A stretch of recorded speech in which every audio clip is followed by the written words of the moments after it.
ভারতের রাজধানী দিল্লির লালকেল্লার কাছে সোমবার সন্ধ্যায় একটি গাড়িতে বিস্ফোরণে অন্তত 9 জনের মৃত্যুর ঘটনা ঘটেছে। এই ঘটনার পর দেশটির স্বরাষ্ট্রমন্ত্রী অমিত শাহ স্থানীয় সময় সকাল 11টার দিকে একটি উচ্চ পর্যায়ের নিরাপত্তা পর্যালোচনা বৈঠক ডেকেছেন বলে জানিয়েছে সংবাদ সংস্থা ANI।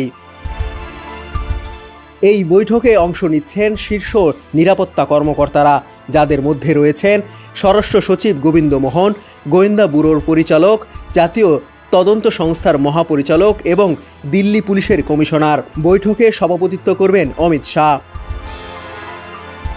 এর আগে সোমবার অমিত শাহ বিস্ফোরণের স্থান পরিদর্শন করার সময় জানান যে তিনি একটি উচ্চ পর্যায়ের বৈঠক আহ্বান করবেন। বিস্ফোরণের কারণ এখনও অজানা, তবে অমিত শাহ এবং অন্যান্য কর্মকর্তারা বারবার বলছেন সব সম্ভাবনা খতিয়ে দেখা হচ্ছে। এদিকে এরই মধ্যে এই ঘটনায় মামলা দায়ের করা হয়েছে।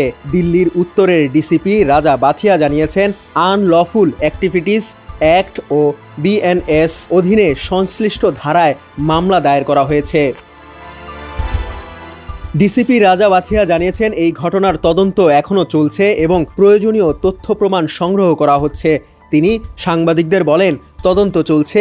Delhi police, forensic science laboratory এবং ন্যাশনাল সিকিউরিটি গার্ডের বিশেষ দল ঘটনাস্থলে রয়েছে এবং তদন্তের সহায়তা করার জন্য প্রমাণ সংগ্রহ করছে।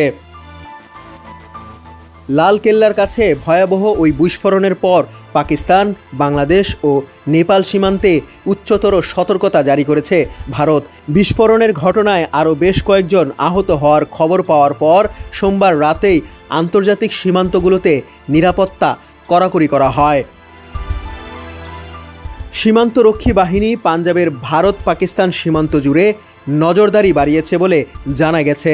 একই সঙ্গে উত্তরপ্রদেশ নেপাল সীমান্ত ও দেশের অন্যান্য চৌকিগুলোতেও কড়াকড়ি নিরাপত্তা ব্যবস্থা গঠন করা হয়েছে। সীমান্তগুলোতে টহল ও চেকপোস্ট বৃদ্ধি, আরও নজরদারি টহল ও টিম মোতায়েনের নির্দেশ দেওয়া হয়েছে। ডেস্ক রিপোর্ট, সমকাল।